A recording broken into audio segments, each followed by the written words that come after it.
Bien-aimés dans le Seigneur, je vous salue au nom de notre Seigneur, grand Dieu, l'incomparable Jésus-Christ. Merci à tous les frères et toutes les sœurs qui aiment l'évangile de Christ. Que le Seigneur vous bénisse.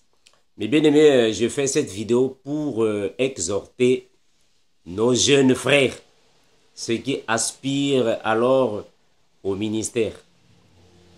Que le Seigneur vraiment vous soit favorable et vous fortifie. Nous allons prier, mes bien-aimés, avant de commencer. Père éternel, nous te remercions infiniment, toi qui es incomparable, grand Dieu. Merci Seigneur Jésus-Christ de ce que tu fortifies ton peuple.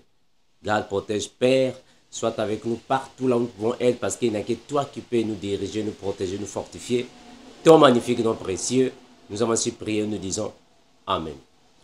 Mes bien-aimés, je fais cette vidéo pour exhorter nos jeunes frères que nous voyons de nos jours dans les médias, que nous voyons en fait, de nos jours partout.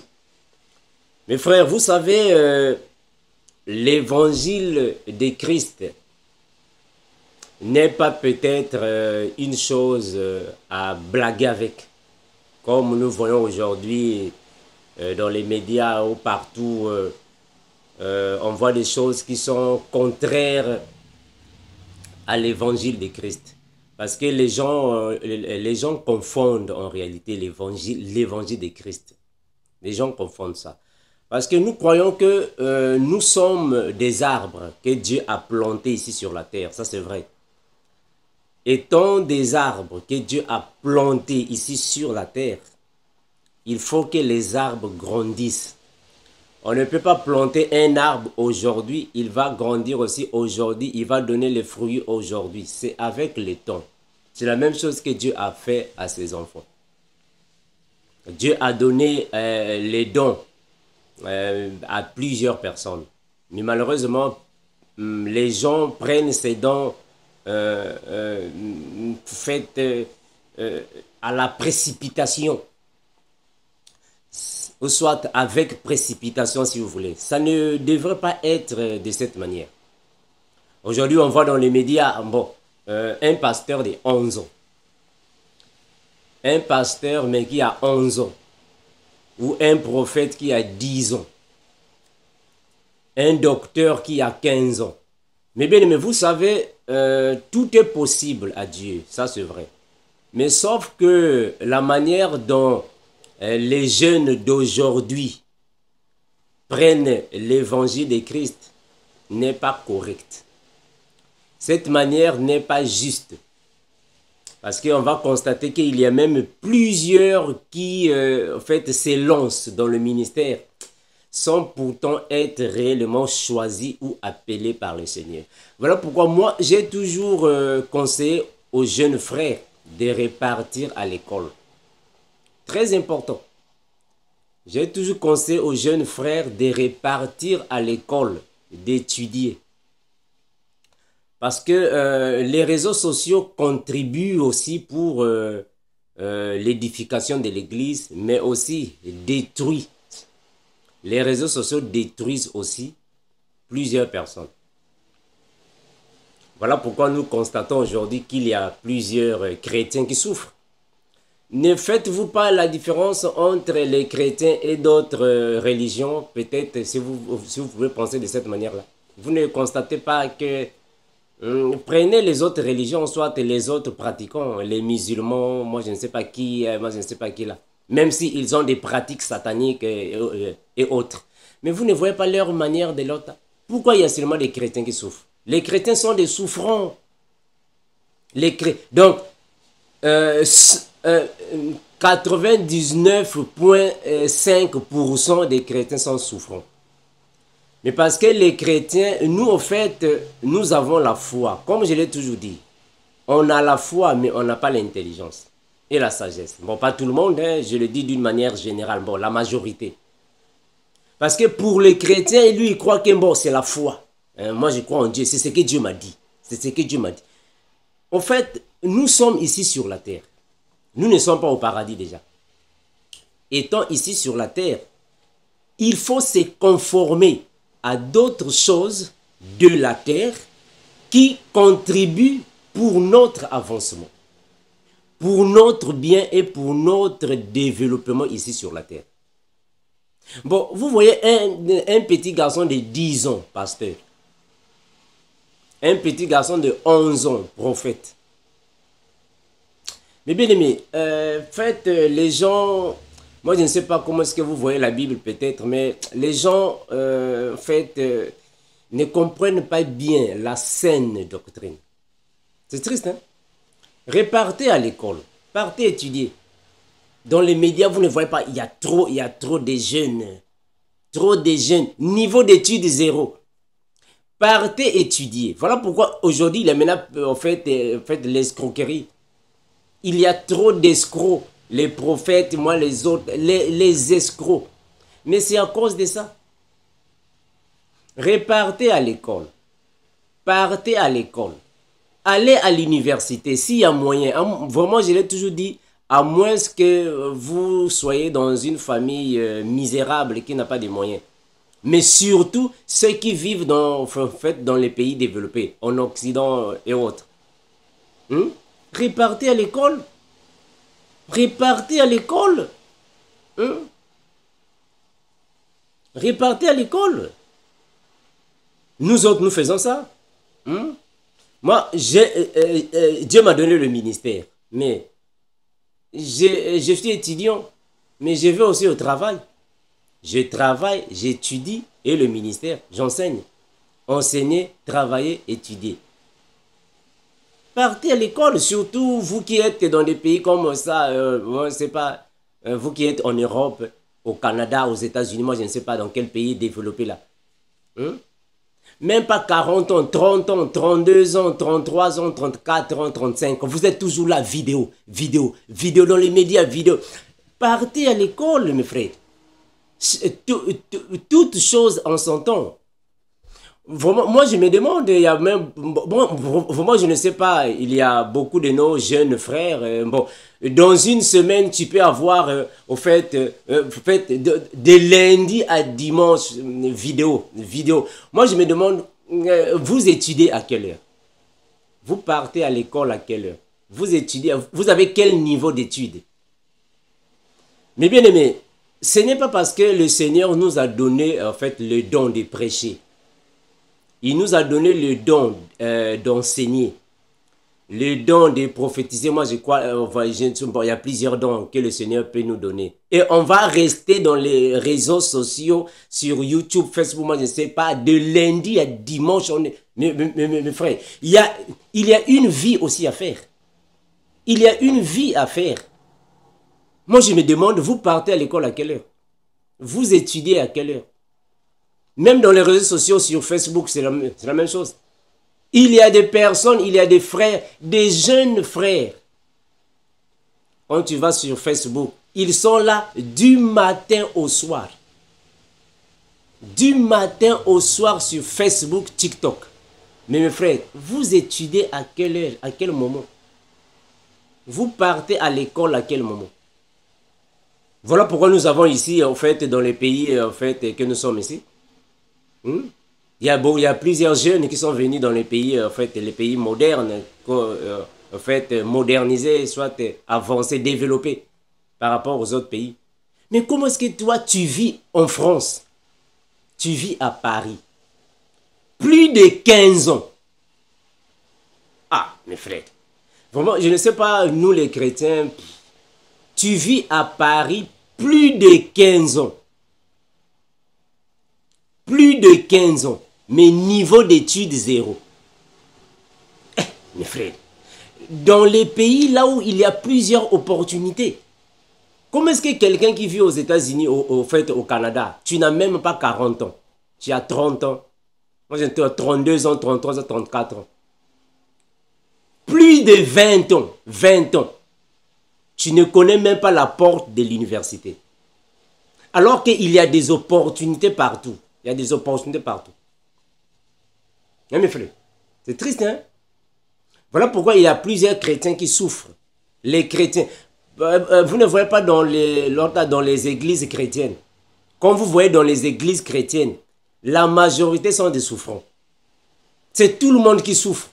Apparemment, il n'y a que le pasteur, ou soit 2 personnes, 3 personnes qui s'en sortent dans la vie. La majorité sont des souffrants. Mais pourquoi? Mais parce que vous avez la foi, mais l'intelligence et sagesse zéro. C'est triste, mes frères. C'est ce que nous voyons là. Des petits enfants, des jeunes gens prophètes. Mes frères, à 10 ans, tu es prophète. À 9 ans, à 8 ans, tu es pasteur. Mes frères, vous blaguez avec la sainte doctrine, hein, mes frères. Ce que vous faites là, c'est blaguer avec la sainte doctrine. Hein. Franchement, vous blaguez avec la sainte doctrine. Hein. Partez vous former, partez à l'école. Mes bien-aimés, partez à l'école, partez vous former. Même le Seigneur Jésus, il a formé les disciples. Avant de les lancer, l'autre, allez, faites de toutes les nations mes disciples. Il fallait d'abord les former.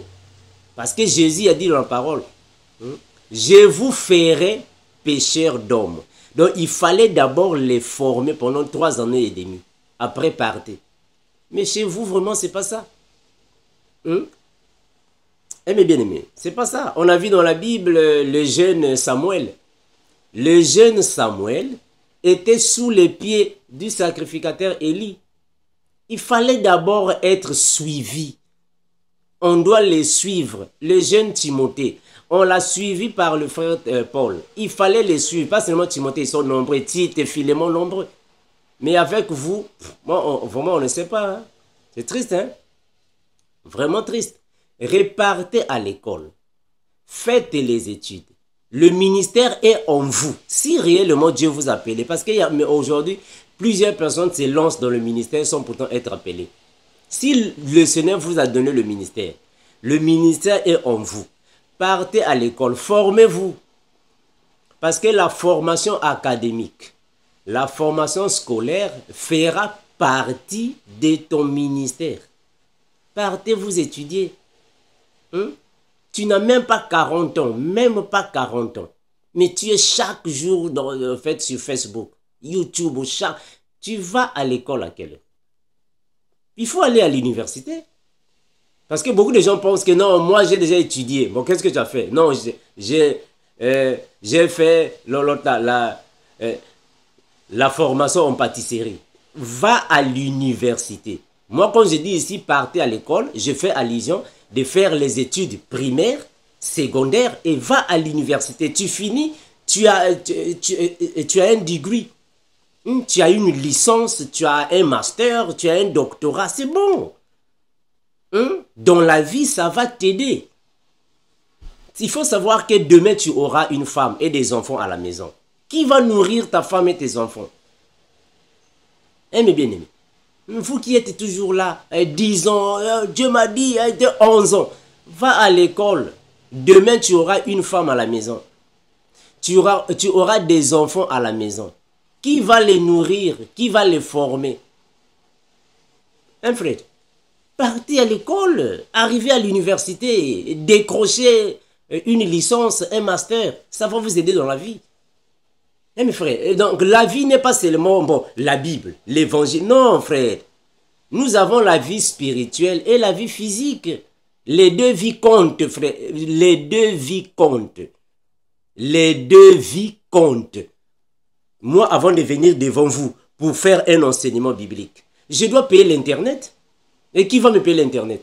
L'argent de l'Internet va quitter là-bas au ciel. Ça va tomber ici. Pour faire une vidéo, je dois avoir un micro. Je dois avoir une caméra. Mais qui va m'acheter ça? Ça va tomber du ciel. Non, je dois aller travailler, frère. Je dois aller travailler. Je dois chercher de l'argent. C'est avec cet argent-là que je vais acheter le micro, que je vais acheter la caméra, que je vais acheter ainsi de suite, l'Internet et les autres choses. Je dois travailler.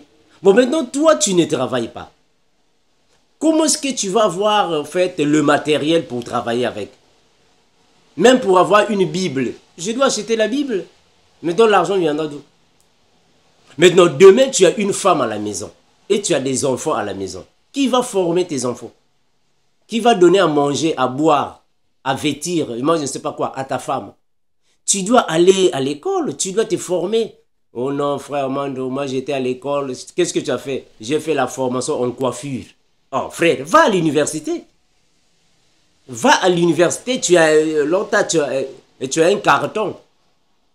Tu as une licence, un master, un doctorat, c'est bon. Ça fait partie de la vie, mes bien-aimés. Tu n'as que 11 ans. 11 ans, je suis prophète. 10 ans, je suis... Mes frères, vraiment, vraiment la sainte doctrine, vraiment les chrétiens, c'est triste. Voilà pourquoi il y a beaucoup de chrétiens qui souffrent. Hein. À 11 ans, je suis pasteur. Moi, tu te mets dans les choses de Dieu à 11 ans. Quand tu vas arriver là-bas, 35 ans, 30 ans, alors, tu commences maintenant à violer les femmes dans l'église. Et vous commencez maintenant à souffrir. Ne remarquez-vous pas dans la majorité des églises chrétiennes, ce sont les pauvres qui sont là, les souffrants qui sont là. Pourquoi les chrétiens continuent de souffrir? Bien, pourquoi les chrétiens souffrent? Vous ne voyez pas que la majorité des chrétiens sont des souffrants, des personnes, des misérables, des personnes qui souffrent. Vous allez me dire quoi? Oh non, ce sont les conditions du pays. Non, ce ne sont pas les conditions du pays. C'est la manière dont vous avez pris la foi chrétienne. C'est la manière dont vous avez pris la foi chrétienne. Les autres pensent que, en fait, les personnes pensent que la foi chrétienne, bon, c'est Dieu qui va tout faire. C'est Dieu qui fait tout. Non, laissez ça, Dieu va faire. Dieu va faire. Dieu va faire. C'est pas ça la foi chrétienne, mes bien-aimés. La foi chrétienne, c'est pas comme ça, frère. Nous avons deux vies. Il y a la vie spirituelle et la vie physique. La Bible l'a dit. Toute chose a son temps. Il y a un temps pour venir devant l'église enseigner. Mais il y a un temps pour aller à l'école, pour se former. Il y a un temps pour aller chercher de l'argent pour venir avec. Avant d'être ici devant vous, avant de venir vous prêcher l'évangile, avant de venir édifier, exhorter l'église, mes frères, mais je dois manger. Je ne peux pas venir ici affamé. Je dois manger. Maintenant, si je n'ai pas d'argent, je vais manger comment? Oh non, frère Mando, Dieu va envoyer les corbeaux viendront. Mes frères, c'est triste hein, la façon dont vous avez pris la foi chrétienne là. C'est triste, hein, mes frères. On va lire quelques versets bibliques. Vraiment, c'est triste hein, la façon dont vous avez pris la foi chrétienne. Votre façon de prendre la foi chrétienne là, mes frères, elle est mauvaise. Voilà pourquoi, nous avons compris ça après. Voilà pourquoi nos parents ont beaucoup souffert. Moi, je me rappelle, mon père était diacre, mon défunt papa diacre, ma défunte mère diaconesse. Mes défunts parents étaient assidus dans la foi chrétienne. Des diacres et diaconesses assidus. Mais on a vécu des moments difficiles dans la vie. Je suis passé dans... vous sentez que la misère, on a souffert. Mais pourquoi? Mais bien après, j'ai commencé à comprendre ça bien après. Mais non, mais toutes choses étaient, on va prier. L'église, on va prier. C'est pas ça la foi chrétienne. Vous allez souffrir. Tu te réveilles le matin, Seigneur, Seigneur, du matin au soir, de lundi à dimanche, de janvier à décembre. La saison cesse, la saison de pluie, moi je ne sais pas quoi. Prière, prière, prière. Mes frères, la foi chrétienne, c'est pas comme ça. Je vous assure, frère, il y a un temps pour aller chercher de l'argent pour la vie. Attention, attention. Je ne dis pas chercher de l'argent dans le sens d'aller dans la magie, dans le fétichisme. Non, non, non, non, non. Le maraboutage, c'est pas ce que je dis moi ici. Non. Moi, je dis ici, aller chercher de l'argent, c'est-à-dire aller travailler. Tu vas travailler pour venir à la maison, pour avoir quelque chose. Il faut se former, surtout nous qui vivons dans des pays comme ça. Imagine un peu que tu vis dans des pays pareils. En Europe, Amérique, moi je ne sais pas où, dans des pays pareils, là où, pour envoyer l'enfant à l'université seulement, pour avoir l'université, un enfant seulement, ça peut te coûter plus de 30 000 à 40 000 dollars. Un enfant. Plus de 30 à 40 000 dollars, cela va dépendre de la profession, soit de la faculté. Maintenant, si tu as 5 enfants à la maison, mais vous savez, les gens blaguent avec la sainte doctrine, hein? Mais mes frères, ceux qui vivent dans des pays pareils, Un enfant, tu l'envoies à l'université. C'est plus de 30, 35, 40 000 dollars, 50 000 dollars. Cela va dépendre de la faculté que l'enfant fera. Ça dépasse même. Ça dépasse ça.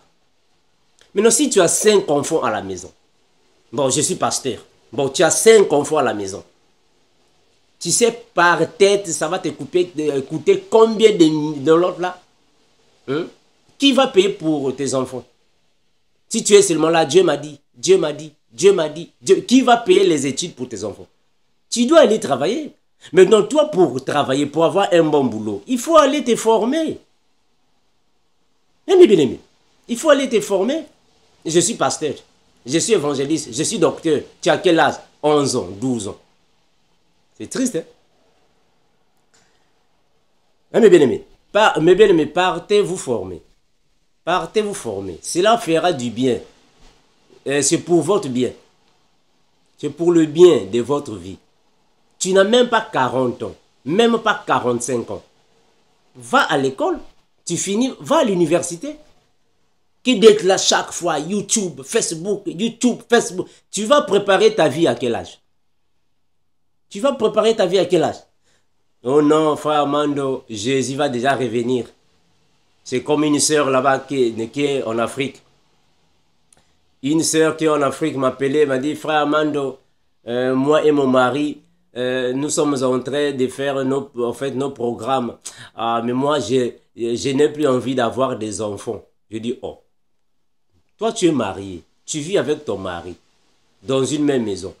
Tu n'as pas envie de faire des enfants, c'est-à-dire, oh non, parce que le Seigneur Jésus revient bientôt. Puisque le Seigneur Jésus revient bientôt, alors moi, je ne vais pas pour moi faire les enfants. Ah, mes frères, vraiment, mes frères chrétiens, c'est triste, hein? Mes frères, vraiment, c'est triste, hein? Vous, nos frères chrétiens, nos sœurs chrétiennes, la foi que nous avons, qui n'a pas d'intelligence ni sagesse, va vous rendre les choses difficiles dans la vie, hein? Voilà pourquoi il y a plusieurs personnes qui souffrent, hein, à cause de ça. Plusieurs personnes souffrent à cause de ça. Donc, moi, je vous exhorte, mes frères, de repartir à l'école s'il y a moyen. Partez à l'école. Moi, quand je dis ici partir à l'école, je fais allusion d'arriver à l'université. Tu arrives à l'université. Tu as un diplôme universitaire. Viens avec, cherche du travail. Tu vas avoir un travail qui va te faciliter aussi dans ta vie physique. Avoir une femme à la maison et les enfants, ça va te faciliter. Nous ne pouvons plus être comme nos aînés qui sont passés. Non, frère. Les générations ont changé. Ce n'est pas la même chose. Non, mais bien aimé. Les générations changent. Ce n'est pas la même chose. Mais bien aimé, les choses changent. Chaque année qui passe, les choses changent. Mais bien aimé, je vais lire en fait ce passage biblique. Jérémie, parce que beaucoup de gens disent, non, mais frère Armando, tu n'as pas vu dans Jérémie. Jérémie aussi, on l'avait appelé quand tu étais encore jeune. Regardez. Jérémie 1. Je vais prendre le verset 7. Jérémie 1, 7. Regardez ce que la Bible dit. Jérémie 1, 7. Jérémie 1, 7. La Bible déclare ainsi. Jérémie 1, 7.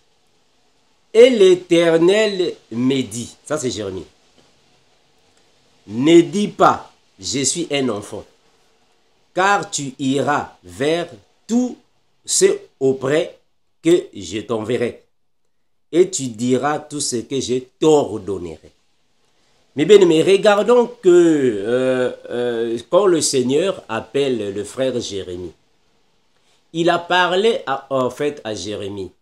Mais cela ne signifie pas dire que quand Dieu a parlé à Jérémie, c'était le même jour que Jérémie allait partir vers les personnes que Dieu lui avait envoyées. Non, frère. Cela a pris du temps. Dieu a dit que je t'enverrai. Dieu a dit que je t'ordonnerai. Donc, Dieu devrait premièrement préparer Jérémie avant de l'envoyer. Il fallait que Jérémie soit d'abord préparé avant d'être envoyé. Voilà pourquoi la Bible est claire, dit « Je t'enverrai ». Donc, il faut d'abord le préparer. Dieu doit vous préparer. Dieu doit alors vous faire passer par une préparation, une formation. Mais cette formation ici, ce n'est pas Dieu qui va quitter là-bas au ciel, qui va tomber ici sur la terre pour te donner la formation. Non, frère. Il y a des aînés dans la foi qui sont là. Hein, mes frères, c'est comme le frère Timothée.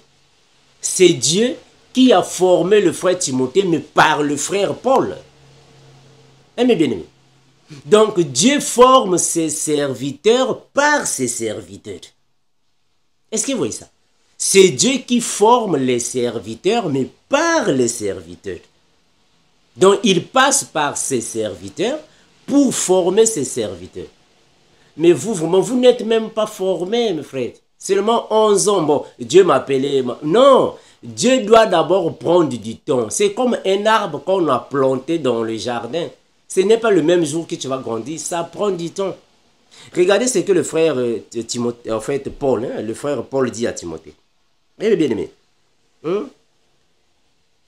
mes frères, vous pensez que être pasteur, c'est seulement donné comme ça à n'importe qui. Hein, mes frères, mais bien aimé, un pasteur est un berger.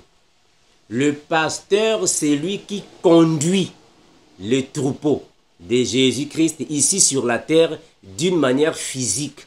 Parce que nous comprenons que c'est le Seigneur lui-même, par son esprit, qui conduit son peuple. Ça, c'est vrai. Mais il faut qu'il y ait une personne établie pour conduire ce peuple-là, pour paître ce peuple.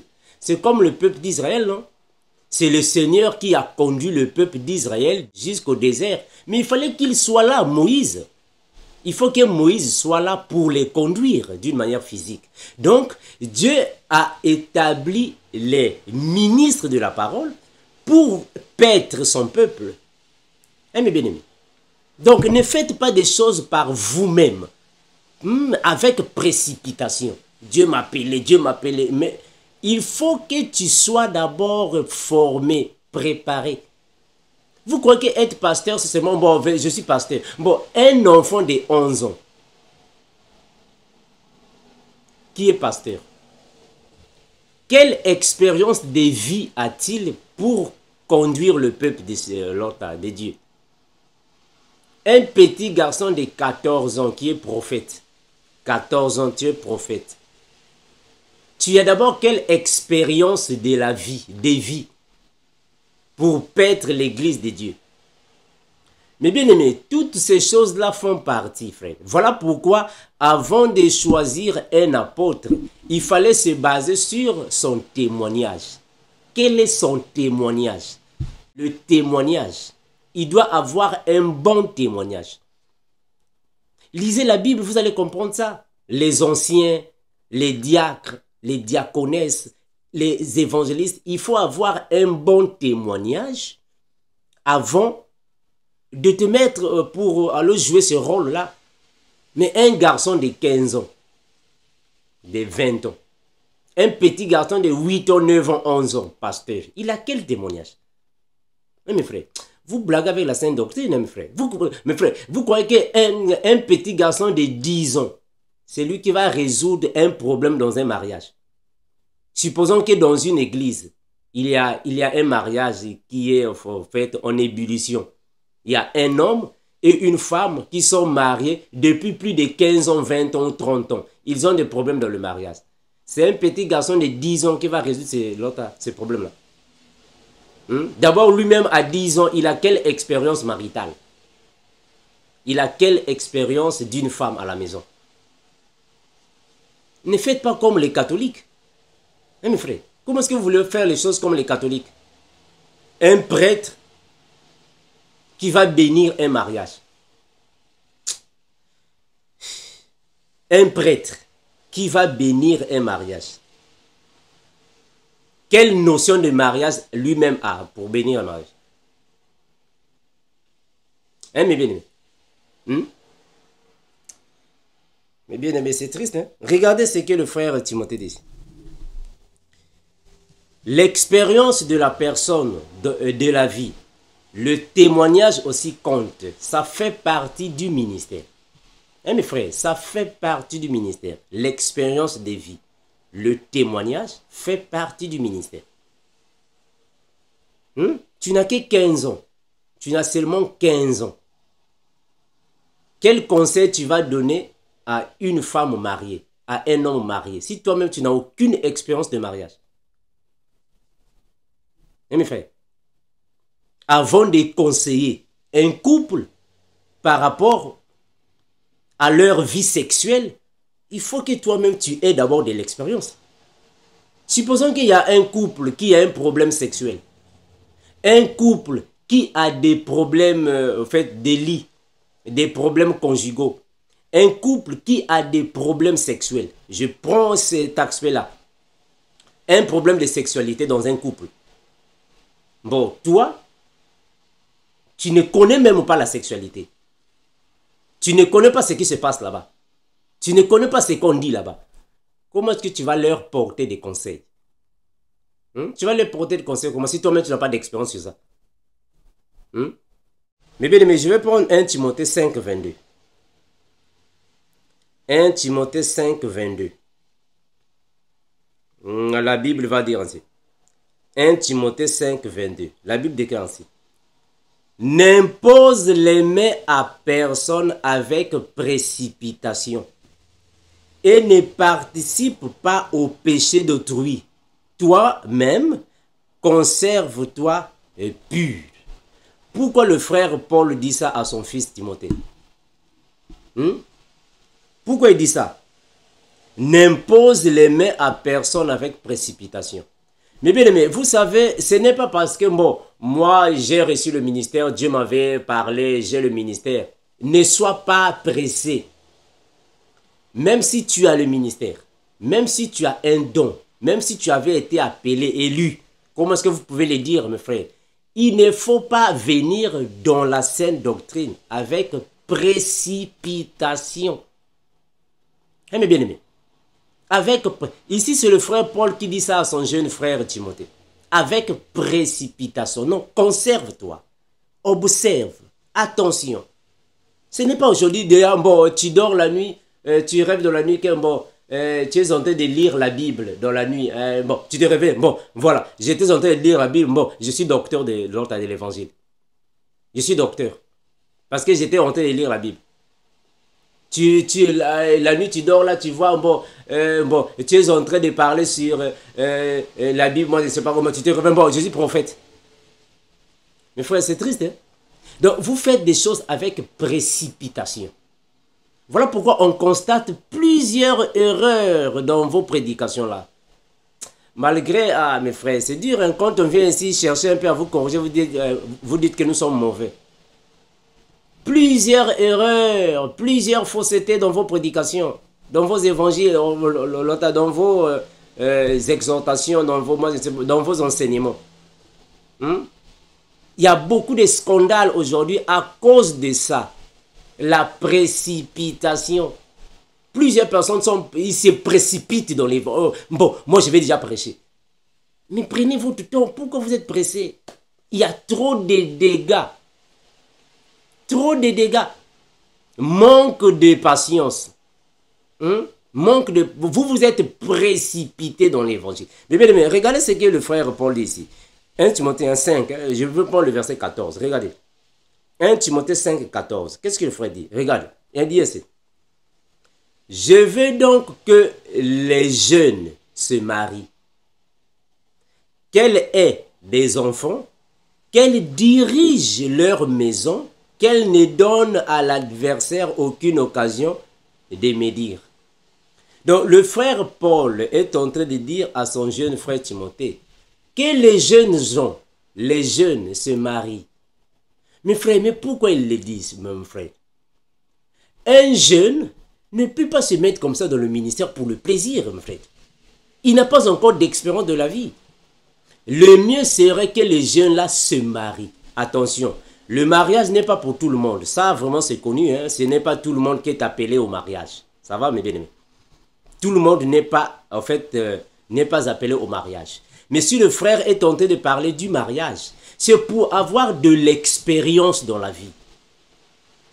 Une personne, en fait, un homme marié a de l'expérience. Le mariage va lui donner de l'expérience dans la vie, afin qu'il puisse alors savoir comment gérer les autres mariages. Bon, un jeune garçon de 15 ans qui n'a jamais été marié, mais il va diriger les mariés comment? Aimez bien, il va diriger les mariés comment? Tu n'as que 15 ans, moi je ne sais pas à quel âge que vous avez, 10 ans, 11 ans, 12 ans, quand vous allez atteindre 25 ans, 28 ans, vous allez vous plonger dans la masturbation et les autres pratiques. Aimez bien, aimé. Vraiment que le Seigneur vous aide, mes frères. Que le Seigneur vraiment soit avec vous, le Seigneur vraiment vous fortifie. Il ne faut pas se précipiter dans l'évangile. Comme beaucoup de gens aujourd'hui, alors frère Armando, moi aussi je vais être comme toi. Mes bien-aimés, vous vous précipitez, mes frères. Vous croyez que le frère Armando, je suis né aujourd'hui, j'ai grandi aujourd'hui, automatiquement, bon, je commence à prêcher l'évangile. Mais non, mes frères, non. Il faut avoir un témoignage. Il faut avoir un parcours. Il faut avoir une vie. Mais bien, avant d'arriver au frère Armando, tu n'as que 11 ans, 12 ans, 13 ans, 30 ans, 35 ans. Frère Armando, moi aussi je vais être comme toi. Mais est-ce que tu sais là où le frère Armando est passé? Tu connais les montagnes que le frère Armando a montées, les rivières qu'il a traversées avant d'être comme lui. Mais frère, ne soyez pas pressés dans l'évangile. Partez doucement. Voilà pourquoi beaucoup de gens sont pressés. Alors vous vous mettez maintenant dans des pratiques, vous partez maintenant dans la cabale juive, dans plusieurs choses. Le fétiche, la magie, le maraboutage. Plusieurs personnes se lancent maintenant dans les fétiches. C'est à cause de ça. Vous êtes trop pressés dans l'évangile. La précipitation dans l'évangile. Tu n'es pas encore prêt. Même si le Seigneur t'a appelé. Il faut être prêt. Apprête-toi. Soyez patient. Repartez à l'école. Faites les études. Allez à l'université. Finis ta licence, ton master, ta maîtrise, ton doctorat si possible. Reviens et conjugue les deux vies, et la vie physique et la vie spirituelle. Qu'est devenu seulement là, tu as seulement 10 ans, moi je suis pasteur, à 10 ans tu es pasteur. Et après il y a plusieurs dégâts. Vos enseignements ne correspondent même pas à la Bible.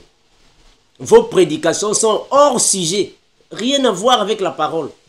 Vous prenez des sujets qui ne vous... Moi, je ne sais pas quoi là. J'ai même vu là, en fait, un frère là, moi, je ne sais pas s'il avait, moi, je ne sais pas si c'est 20 ans ou 21 ans, ou je ne sais pas si 15 ans ou 14 ans. Je suis docteur. Je dis, ah, frère, toi, tu es docteur.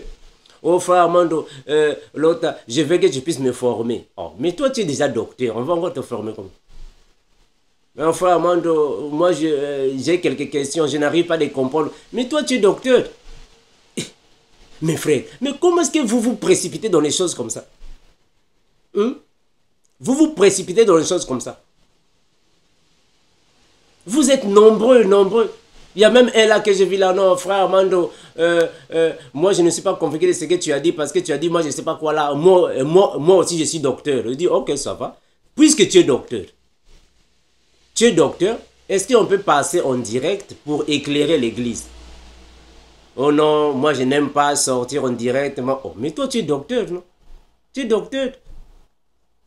Vous vous lancez dans des choses qui ne vous correspondent pas, frère. Je suis apôtre. Quand on voit vos enseignements, ça ne correspond même pas à un apôtre. Ah, mes frères, il y a même des femmes que je vois là, les femmes docteurs, une femme docteur. Qu'est-ce que vous enseignez? Ce que vous enseignez ne correspond même pas au doctorat de l'évangile. Mes frères, c'est triste. Hein? Quand on dit qu'en fait, quand on parle comme ça, vous dites que frère Armando, toi aussi tu aimes trop corriger les autres. Mais c'est pas comme ça qu'on marche avec l'évangile, mes frères. Mais bien aimé, vous savez, vous qui êtes encore les jeunes gens, moi si je martèle beaucoup sur la jeunesse, les jeunes, parce que moi aussi je suis encore jeune. Moi aussi, je suis encore jeune. Je suis passé par les mains de plusieurs hommes de Dieu, les plusieurs aînés dans la foi. Moi, je suis passé par l'église protestante. Je suis passé par les assemblées. Je suis passé par plusieurs choses là. L'église baptiste. Je suis passé par là. Donc j'ai côtoyé les pasteurs, j'ai côtoyé les aînés dans la foi. Alors les erreurs que j'ai vues là-bas sont énormes. Aujourd'hui, maintenant avec l'Esprit du Seigneur, en les examinant. Mes frères, si je m'attarde beaucoup sur la jeunesse, ou soit les jeunes, c'est une façon de vous prévenir, afin que vous ne puissiez pas commettre les mêmes erreurs que j'ai commises. Voilà pourquoi je martèle sur les jeunes, la jeunesse. Ne repartez pas dans ces erreurs, il y a trop d'erreurs là-bas. Hein, mes bien-aimés, un jeune, même si le Seigneur t'a donné le ministère, tu peux avoir 40 ans, 45, moi je ne sais pas quel âge que tu as. Un jeune, le Seigneur t'a donné le ministère. Le Seigneur t'a donné le zèle de l'évangile, de prêcher, de gagner les âmes. Le Seigneur t'a donné le don de l'exhortation et autres. Mais bien aimé, c'est bon, c'est pas mauvais, c'est une bonne chose. Nous disons alléluia au Seigneur. Mais n'oublie pas qu'il y a une vie physique que tu dois mener. Il y a premièrement la vie physique. Va à l'école. Va te former. Va à l'école. Il ne faut pas dire non, frère Amando, moi j'étais déjà à l'école, j'ai fait l'informatique. Va à l'université. Va te former. Va à l'université. Fais tes études primaires, tes études secondaires et les études universitaires. Mais bien aimé, je suis en train de peser ce que je dis ici. Je pèse ce que je dis ici. Moi, je ne suis pas en train de dire que je ne connais pas qu'il y a la pauvreté qui est là, il y a le manque d'emploi, manque financier, je sais. Hein, mes frères, mais si je dis ces choses, je m'adresse beaucoup plus à ces jeunes gens qui sont premièrement dans les familles là où vous pouvez faire les études, aller à l'université. Ou soit ceux qui sont ici dans les pays que nous sommes ici, en Occident par exemple. Ceux qui sont en Occident, en Europe, Amérique, moi, dans les pays pareils, là où il y a fait les opportunités pour aller à l'université. Partez à l'université, mes frères. Quelqu'un qui vit aussi aux États-Unis, tu vis aux États-Unis, plus de 15 ans, mais il y a plusieurs opportunités ici, mes frères. Va à l'université, mes frères. Quelqu'un qui vit au Canada, il y a des opportunités, pas à l'université. Partez à l'université. Vous êtes en Europe, moi je ne sais pas dans quel pays. Partez à l'université, partez étudier. Étudier, c'est votre vie physique. Quand vous allez étudier, vous allez avoir un bon emploi. Une fois que Dieu va vous donner les brebis à paître, vous ne serez pas cupide. Mais quand vous êtes là dans la pauvreté, toi-même tu ne travailles pas, tu vas paître l'église, vous serez des cupides, les yeux seront seulement sur l'argent. Mais quand tu travailles, tu gagnes ton argent, tu as un bon poste, tu gagnes bien ta vie, tu prends soin de ta femme et tes enfants, tu ne vas pas être cupide dans l'église. Bien qu'il y a des gens qui sont parfois... mais bien aimé, vraiment c'est pour votre bien ce que je dis ici, mes frères. C'est pour votre bien, mes frères. Repartez à l'école. Repartez à l'école.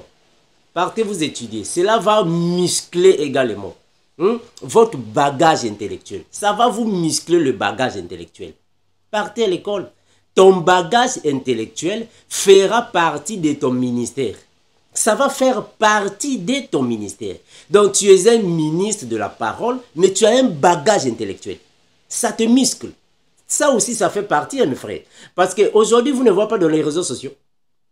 Dans les réseaux sociaux, vous ne voyez pas qu'il y a plusieurs soi-disant serviteurs de Dieu. Ils prêchent bien la parole.